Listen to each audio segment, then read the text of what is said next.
What you think, Fred? All right, Fred. Like, dude, you're an idiot. I'm doing very well, Jen. Is it just gonna be me and you, or Eli and Zach gonna pop in? Yeah, they'll talk every once in a while.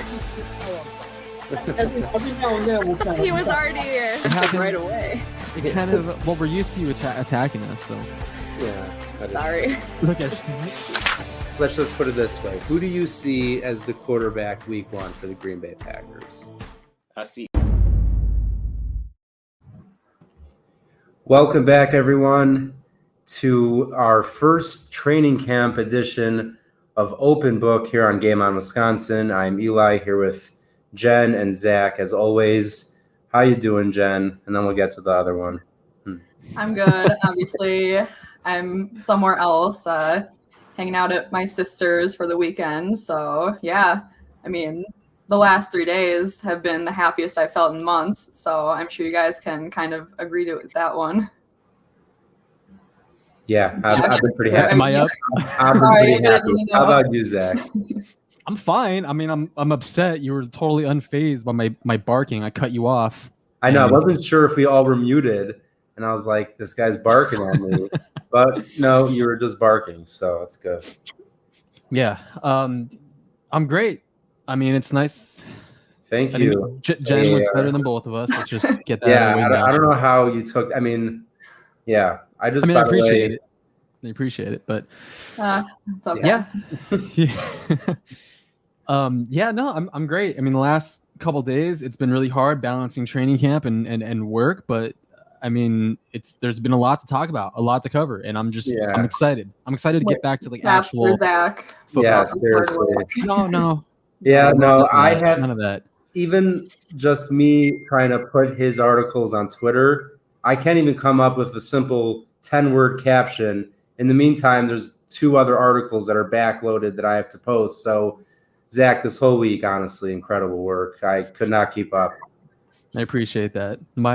Not a mantra, but like I've always believed that if I have the platform, which Packer Report gives me, then I'm gonna take full advantage of it and bust my ass. So that includes hiding in a bathroom to type out a breaking news story.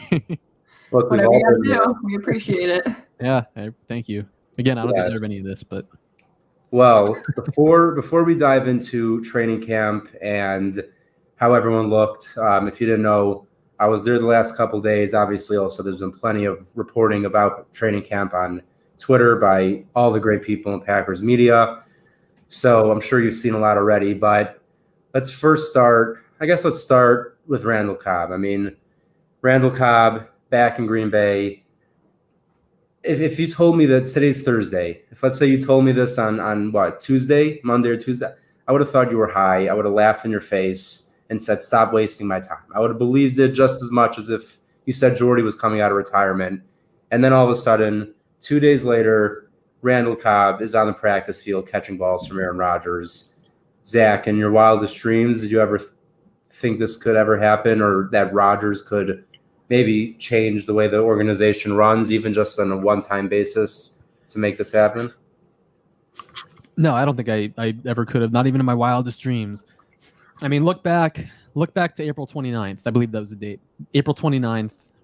We're doing this show, and that news is dropping that Aaron Rodgers is getting traded to the Broncos, apparently. And those were like the first dominoes to fall in this entire saga, which has been apparently happening since February. But like when we found out about it in April, I mean, look back to where we were then, and now, we're on the cusp of the 2021 season. Aaron Rodgers is back under contract for at least 2021, and he has Randall Cobb here. Like Randall Cobb, of all people. I didn't think they would have actually pursued trading for a receiver at this point, but obviously a lot has changed. Aaron Rodgers has a little more say in, these personnel decisions, apparently. So, it's crazy. I would not have imagined this 3 months ago. I would say even 3 days ago, but 3 months ago, I would have laughed directly in your face. Jen, what was it like for you to see Cobb back out there? It's unnecessary. Same, but I wasn't. But I'm happy you cut me off though. Now I obviously lost my train of thought. But seeing Cobb back out there, what's going on, Parker? Thanks for tuning in. But yeah, just seeing him out there with his guys, Devontae. I mean, I don't know what got put on Twitter, but he was spending a lot of time just on the sides talking with Devontae, talking with Rodgers, and it was awesome to see in person. I didn't really get a chance to go through Twitter today. You guys might have seen more close up or video than I have. Do I get to talk about Cobb now? That was clearly directed to you, but yes. Well, you cut me off the first time to cut off Zach, but Come on, guys, get it together. Zach started the cutoff. I didn't do anything. I'm just here talking about Randall Cobb. That's all I'm doing. no, I mean, it's almost surreal that he's back. Like all the emotion that comes with it, and a guy like that, it's just, as Packers fans, it's the kind of guy you want to get back. And I love that the feelings are so mutual, and you can tell that this is where he really wanted to be, and he was so excited and so eager to get here. I mean, the news broke, and then like he's here the next day. So it's really hard to put into words because it's Randall Cobb, and we all know not only what he's capable of doing on the field, but the way that he is with his teammates and in the locker room. And he's going to be, he called himself a small piece, but I think he's a big piece in the bigger picture of this team. And yeah, I'm really excited. It was fun to see him out there talking with guys and just catching passes. I know I saw the one video, that first ball he caught from Rodgers, with the loud ovation from the crowd. And you can just tell that this is home for him. And it's like he said, it's like he never left. And it's just really good to see him back. And you can tell that he really boosts the atmosphere around there. Yeah, I mean, when he caught that ball, I was on the other side of the field, and I honestly thought they were pumping in crowd noise because the first day of practice, there was not an applause even close to what we heard. And that includes the entrance of the team and Aaron Rodgers onto the field. But Cobb, when he came on the field today and caught that first pass, I remember I was sitting with Ross Uglum, actually, from Packer Report. I got a chance to finally meet Ross, wonderful person. But I literally turned to him and was like, are they pumping in applause right now? Like, there's no way that was real. So that was like the first catch. And then he caught another ball. And then I realized all the way around the other end of the field, it literally sounded like it was a real game. It was so loud, I thought it was fake noise being put in. And Funchess, Grant Pack Attack makes a good point. We were going to get to training camp in a minute, but just based on Funchess, the 2 days I was there, he looked really, really good. Like, before I saw him, I put out a tweet, showing the Packers offense, and I didn't include him in it because I wasn't totally sure he would make the roster. But just 2 days in, and again, it's only 2 days in, but seeing him out there, I don't know how he wouldn't make the roster. He's only 27, and he looked really, really good. What do you guys think about Funchess' chances? I don't think they'll make a decision on him just, because they brought Randall Cobb back, so I've seen that conversation a lot. So I feel like, it's important to address that, but I also think they want to give him that chance. He opted out last year because of the pandemic. They haven't really been able to see what he can do with Aaron Rodgers. Will he revert back to that 2015 version of Devin Funchess when he was just really meshing well with Cam Newton in his MVP season? He's that big frame that could be a huge factor in the red zone. So I could see him sticking around on the roster. It just gets complicated because they went into the season last year it was 6 guys, I believe. I believe Malik Taylor was a 6th, and then the year before it was 5. So they haven't gone into the season with 7 guys under Matt LaFleur. So, I mean, you look at the numbers. You got Adams, MBS, Alan Lazard, and Cobb. And Amari Rodgers. There's 5 locks. That's 5 right there. Yeah, I think those guys are all locks. Regardless of how you look at it. And I wrote about this the other day as well. Those are 5 locks. And then you get into guys like Malik Taylor, who's great on special teams. That was his bread and butter last year. And you got Devin Funchess. Yep, Jawan Winfrey, who was making plays in minicamp. Yeah. And apparently he's been standing out in training camp as well. Very good. Yeah, you can attest to that. You've seen him in person. And then you got Bailey Gaither, undrafted free agent they signed this year. Apparently he made a really great catch today. He made a catch today. Zone. Yeah, if you guys know, I think it was Don Beebe of the Bills, like that famous play where he gets hit from behind and lands right on his head and kind of bounces up. Looks like he breaks his neck. Yeah. Literally, yeah. So Gaither went up high, caught a ball, got hit low, came down on his head, didn't drop the ball, didn't get hurt. It was super impressive. Yeah, so with the 13 guys they have right now at wide receiver, I wouldn't be surprised if they keep 7. There's just a lot of talent there, and I know this offense doesn't really utilize that many receivers. There's less dependency on the guys at the bottom of the depth chart, but I mean, it's going to be hard. They're going to have to make some difficult cuts, but I don't see Funchess being one of them. Yeah, I'm with you. I wasn't sure, but after seeing him out there, I don't know how they could possibly cut him. He just looked too good. He looks fresh. He's I think he's the tallest receiver there. At least he looked in person the tallest. Yeah, just kind of different than what the rest of the group has to offer. So I like Funchess there. And now I guess let's. Oh yeah, go ahead. I was gonna say I didn't even mention Equanimous St. Brown. Yeah, and see that. What are you gonna do? It's like he's the 8th guy. It's like it's hard to, like you just said, like even mention him. And then you got the Juwan Winfrey hype. So I saw today. I don't know if it made it onto Twitter, but Aaron Rodgers hit him on a solid. It must have been at least 40 yards deep. He beat 2 guys. I wasn't sure who it was on defense, but he made a perfect post route and just burnt the corner and the safety right down the middle. Rodgers hit him right in stride. Crowd went nuts.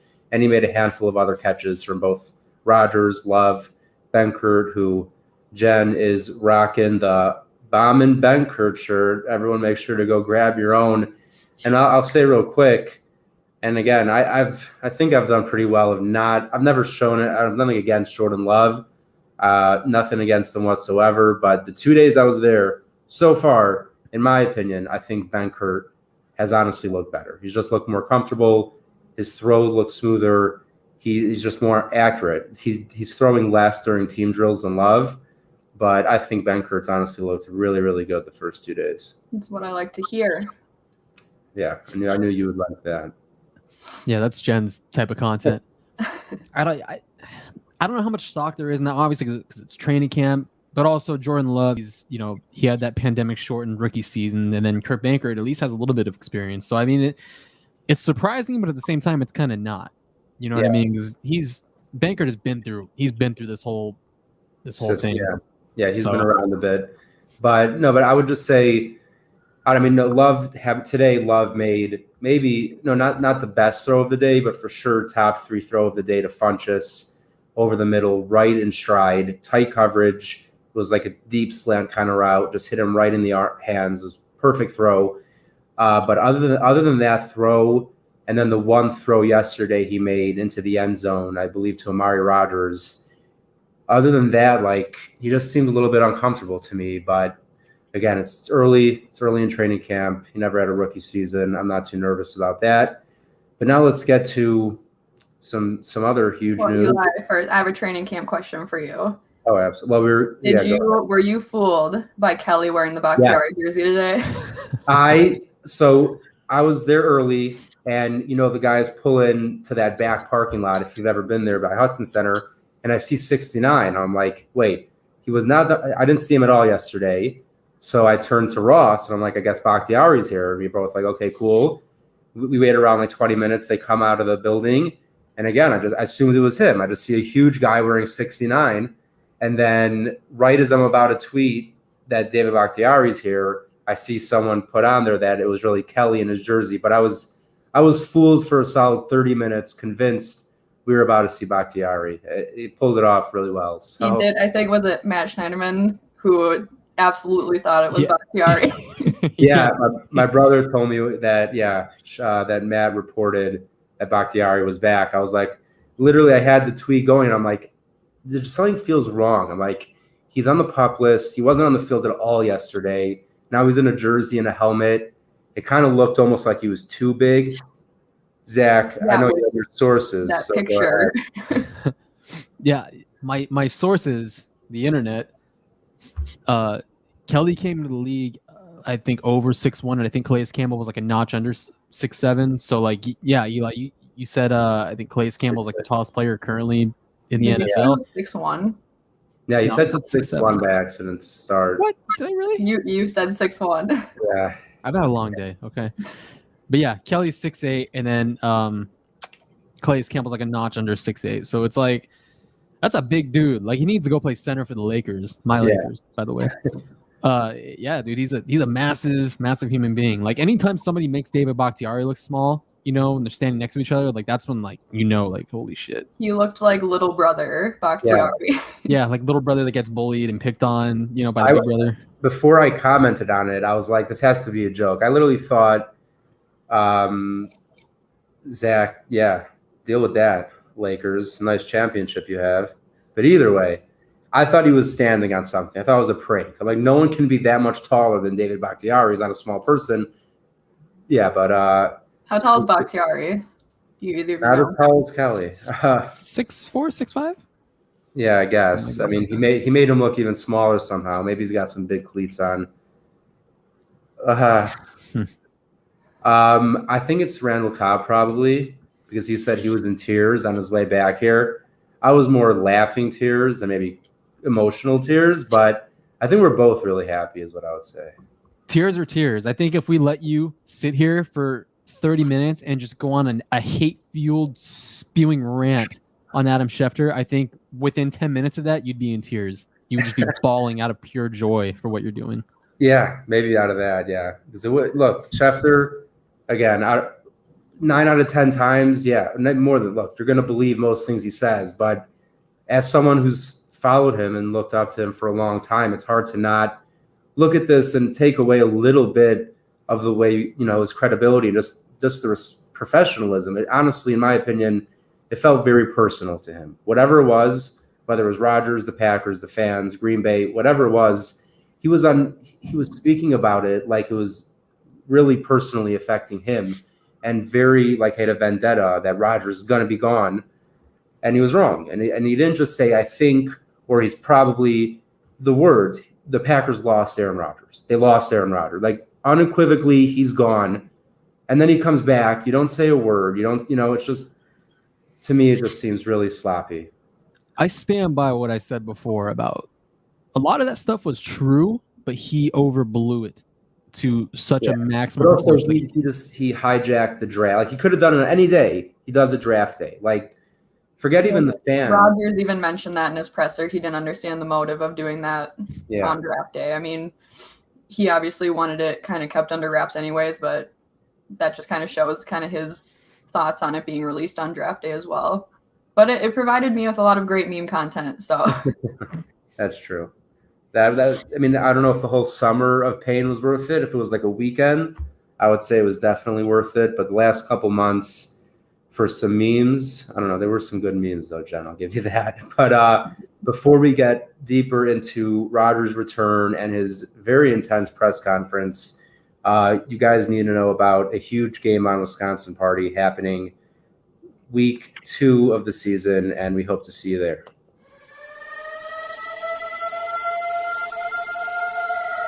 September 19th at the Green Bay Distillery, right before the Green Bay Packers take on the Detroit Lions for the home opener. Game On Wisconsin is throwing Todd Varney a birthday party. Okay, not really. It's just an ironic coincidence, but we will be throwing a party at the Green Bay Distillery. Food, football, drinks, prizes, all kinds of stuff you can win. If you want to check out our YouTube page, our Twitter page, and our other social media page, Game On Wisconsin, for details. Meet us at the Green Bay Distillery on September 19th. Come meet and greet all of your favorite Game On Wisconsin personalities and have a chance to win some really cool stuff. We hope to see you there. So, as you see, I don't know what that sound was, but yeah, week 2, Packers home opener against the Lions. Big Game On Wisconsin party. It also happens to be Todd's birthday, but I don't think anyone really cares about that aspect of it. But yeah, if you are in or near the Green Bay area, make sure to get out to the Green Bay Distillery September 19th. And all right, Parker, hopefully, again, I don't know if I'll be there, but if I am, it'll be fun to meet you. If not, I'll definitely be at the second one of the season. Well, Open Book wasn't invited, so. Yeah, Zach is pulling his best Aaron Rodgers, and now he would like to talk about the front office here at Game On Wisconsin in full detail for about 30 minutes straight. All right, fine. To start it off, Jacob Westendorf is Jerry Krause. Got him. No, I'm kidding.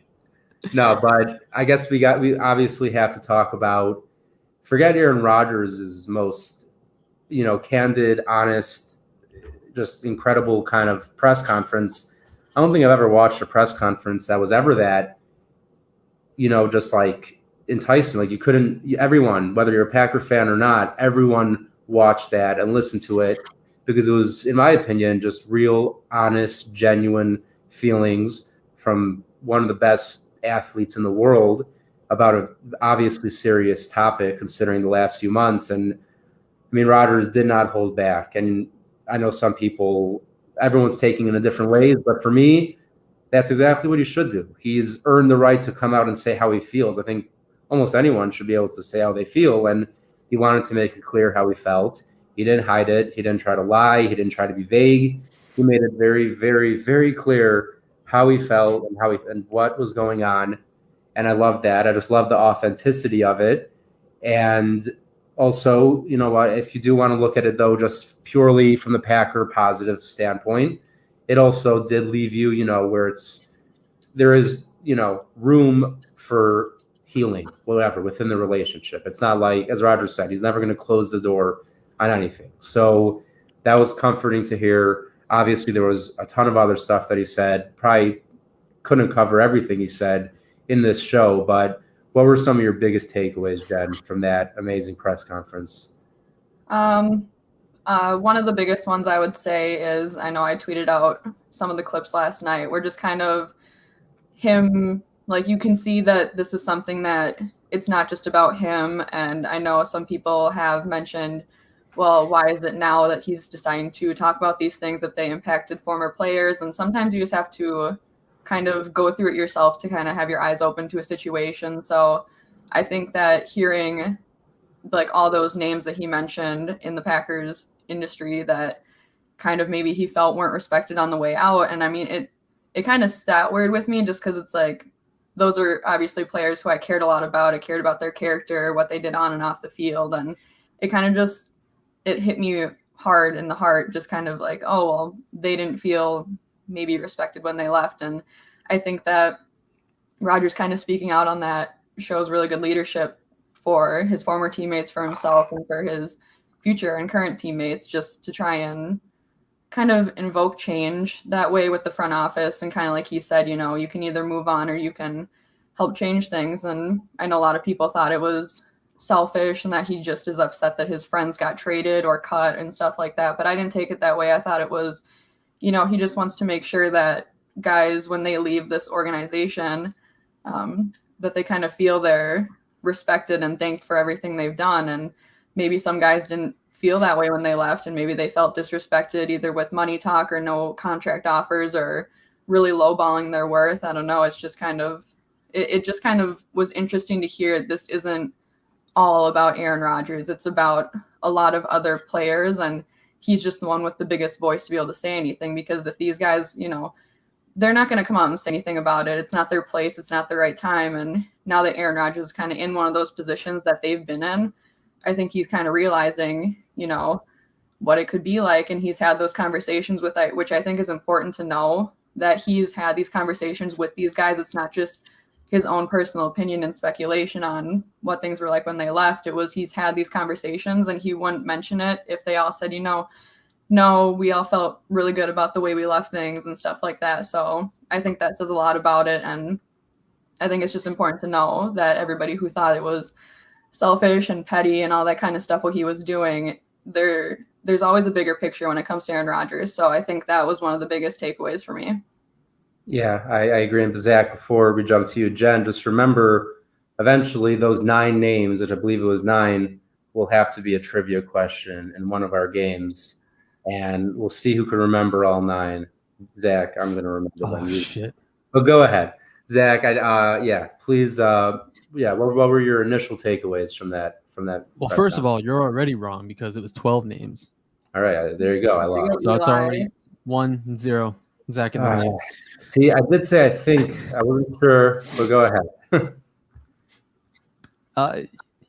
My really initial takeaways. Well, first of all, yeah, Jen is right. A lot of people were wondering why he waited until now to do this. If these issues were so bad and he was just so miserable and they just weren't listening to him, why would he wait until now? He has all this leverage. He just won an MVP at 37 years old. Now is the best time to finally exercise that leverage and speak out. He could have done this months ago, yeah, for sure. But I mean, he hasn't said a word. All of his conversations have remained private. Aside from that appearance on the Kenny Mayne show, he talked about the culture, which aligns with everything that he talked about on Wednesday. Guys being disrespected on their way out, lowballed. It's not the fact that they cut certain guys. It's just the fact that he was never consulted. They didn't pursue his input. Yeah. No, sorry. Just what you were saying. The fact that they were with multiple players, not even offering to come to the table about a deal. A veteran who's been there for years. Forget even lowballing, and we all know they lowballed a handful of players. But there are also players that simply never even got a call. And to me, that it's just a huge slap in the face. I don't care if you're Jordy Nelson or if you were a backup snapper on special teams. But if you're on the team for a bunch of years and you're part of that locker room, you're part of that family, part of the organization. You really just compared Jordy to a backup snapper.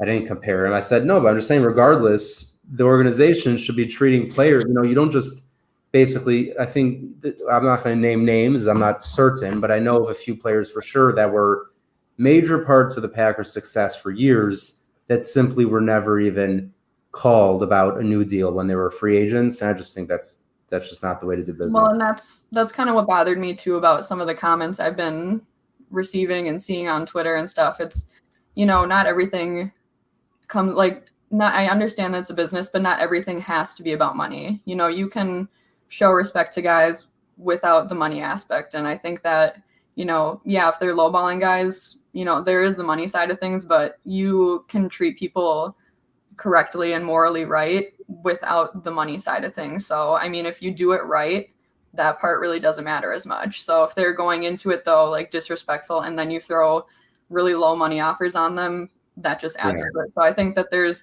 right and wrong ways to do it, even if you don't want a guy to come back. Yeah, I agree. Zach, you can continue with your thoughts. Oh, thanks. Do I have permission now? Yes. I know what that was. That was karma for me interrupting you earlier. Yeah, that's what you got. Yeah, all right.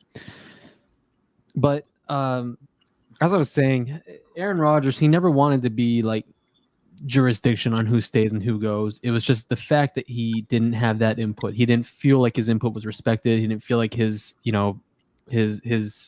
opinions, really mattered. And that was evidenced mostly by the Jake Kumro thing, which obviously struck him pretty deeply.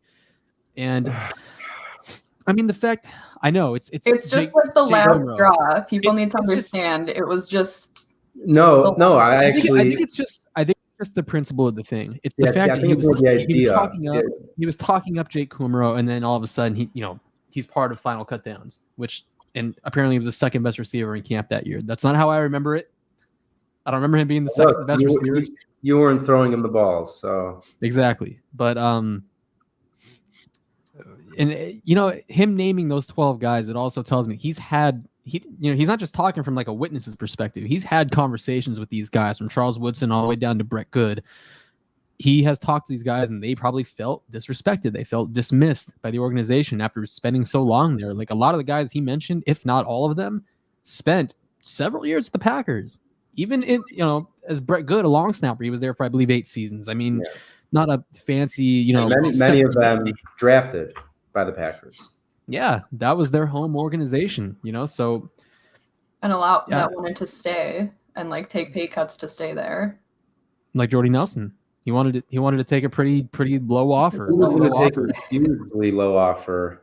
Supposedly he was talked out of it because it was so unbelievably low. It was just disrespectful, which that's the one. I don't know, maybe it's Jordy, so it's more biased, but knowing the little bit more details that we do, that he was basically offered the veterans minimum, which is just, it's beyond disrespectful that you could even look Jordy Nelson in the face and offer him a veterans minimum. It's disgusting to me. And the thing with Rodgers' interview too, as you said, Eli, it was just the most candid, blunt, honest interview that we've seen. And I think he knew that Wednesday was going to come. The last 3 months, he knew he was going to have that opportunity to stand at that podium and just air out all his grievances. And the good thing about him doing that right now, I mean, yeah, super honest. I mean, it lit a fire under the front office's ass, but he does this with like 9 months until next spring. There's so much time. Like and I tweeted this, he laid everything out on the table. He pretty much gave them the blueprint, the foundations of a blueprint to do, whatever they need to do to alleviate some of the disdain he feels for the organization that he talked about. So that amount of time can heal so many wounds if the Packers play their cards right and they want him back. For all we know, I mean, they're totally comfortable with keeping him as like this tradable asset, playing one more season as the last dance, and then shifting him off in the spring, getting a haul back in return. So yeah, I thought it was a great interview, over 30 minutes.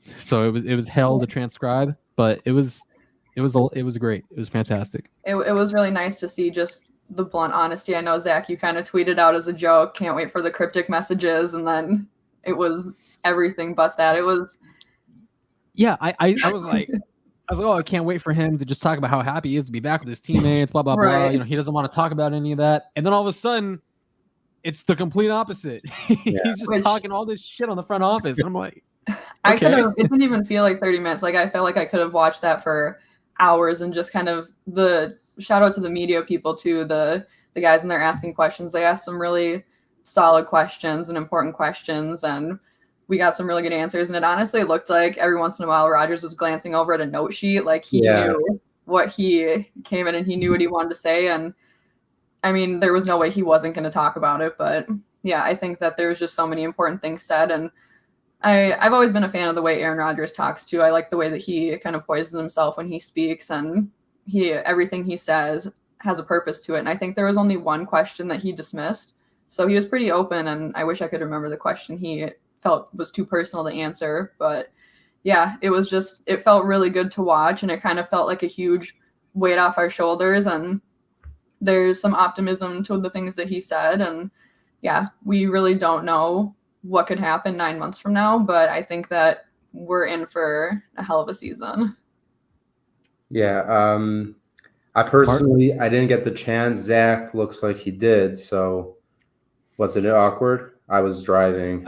I watched what I was able to watch, but from what I did see and from the quotes that I saw, I mean, it kind of contradicted a lot of the things that Aaron Rodgers said on Wednesday. And it just tells you they're still like this. They're not exactly on the same wavelength right now. So it's just, I don't know. Mark is right. It kind of left me feeling really awkward about the whole thing, kind of apprehensive. Like, oh yeah, Aaron Rodgers is back. It's great, but this professional relationship that I he was says going he to say has. yesterday when Rodgers was asked, and he kind of had that short pause, and he's like, "It's professional." Kind of like, okay. I mean, we didn't really expect rainbows and butterflies, but yeah. So it's just, I don't know, left me feeling really, really weird about the whole thing. His comments about Adams, that's really all I saw, but I felt like that was a really odd thing to say. I thought the thing about Randall Cobb was also a weird thing to say. Like, it was pretty much implying saying, like he's here because Aaron Rodgers wanted him, basically. Yeah. And then Cobb was asked those questions today in his presser, and he's kind of like, that's way egotistical was the word he said. He's like, it's way too egotistical for me to say I'm only here because like to make Aaron Rodgers happy. And I don't know, that kind of puts Randall Cobb in a weird position, but I don't think he cares. He's just so happy to be back, and he knows his role. And yeah, I don't know. I didn't get to watch Gutekunst's interview because I was at work this morning, but yeah, just from the things I said, it kind of sounds like it was a little sour. And I mean, that's kind of the nice thing about Rodgers going first is kind of he got to lay it all out there, and now the front office is the one who kind of has to follow what Rodgers said. I watched a little bit of the interview, bits and pieces, like I said, and then I had to jump in the shower and get ready for work because it was like 6:30 a.m. my time, so it was like. Yeah, you were texting me at like 8 Central, and I'm like, why? On our chat, I'm like, why are you even up right now? I told you, slave labor. Slave labor, yeah. Zach's in the middle of a serious slave labor situation. But yeah, so just to recap that what we've covered here. I mean, Randall Cobb, Aaron Rodgers, both back in Green Bay. Is there still some friction and trouble with the front office? Yeah, I don't think anyone expected that was going to get solved in a matter of days. It is what it is, but I mean, in the NFL world, when I say literally, I mean literally anything can happen from now until when it matters again, basically. I mean, months and months and months and months of great things, or I don't even want to say it, but the opposite of great things could happen, and everything could change. So bottom line is they're here, they're playing this year, and let's just enjoy that for what it is. And we're going to jump into today's training camp right after this exciting announcement, I believe, about Todd's birthday and a great party thrown by Game On Wisconsin.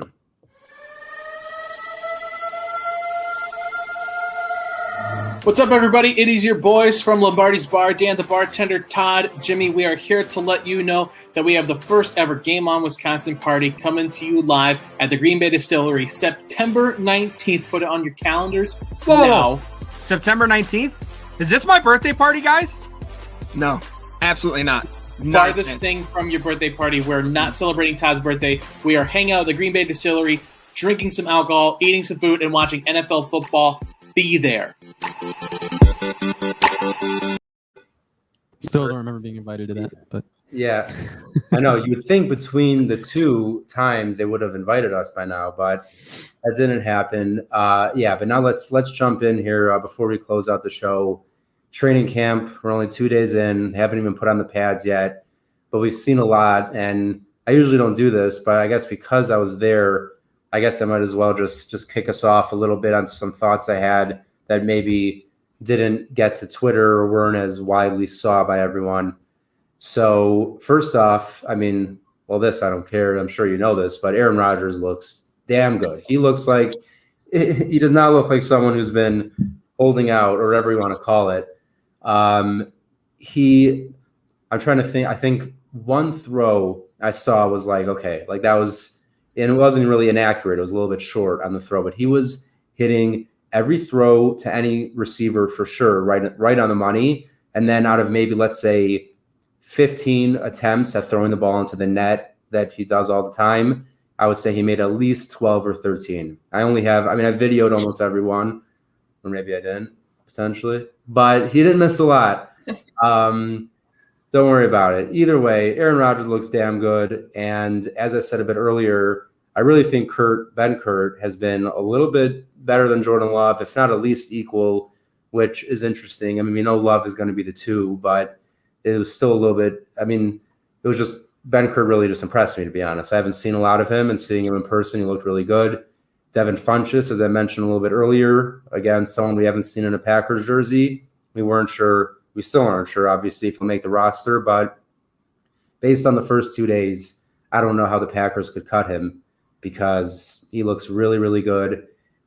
Defensively, TJ Slayton, we knew he was big, but seeing him in person, it's almost frightening. Like, he makes Kenny, like we were talking about Kelly making Bakhtiari look small. Slayton makes Kenny Clark look even smaller. Like, this guy is a monster person, and it's going to be fun to see him and Clark in the middle or rotating, whichever way it goes. And then some other names that stood out. Eric Stokes is clearly either going to be starting opposite Jair, or if anything at all happens to Kevin King, whether it's injury related or performance, Stokes is immediately going to be in, because there was no question who was the opposite corner of Jair. It was him every snap, both days. No Josh Jackson, no Chandon Sullivan, no other veteran. It was Stokes. So I thought that showed a lot of confidence by the coaching staff. So those are just some of the stuff I saw. If I think of some more, which hopefully I will, I'll say it. But otherwise, what did you guys see from around Twitter that I probably missed because there's just so much going on? Zach? Well, it's great that TJ Slayton is having a great camp, because he was probably my favorite pick of the draft. Him and Shamar Jean-Charles, who I wanted to ask you about. Have you seen anything in particular from him that's really stood out? Has he been starting? I've seen him in just the individual drills. I think he was playing a little with the second team, but I didn't see him necessarily make any plays. But I'll say he definitely looked comfortable, because he was dancing. Him and Stokes seemed to be really close, because they were by each other the whole time. And if he was in the middle of a workout, Shamar Jean-Charles was dancing. A lot of guys. I mean, it was a pretty hyped up team today. Rashawn Gary was dancing all over the field. Jair Alexander, there was like these big pads that you tackle on. Jair was doing flips onto the pads in front of the fans. I mean, guys were clearly excited about a lot of things. I think a lot centered around 12 and 18. But yeah, I didn't see anything play-wise from Jamar Charles. But like you said, I'm also very high on him.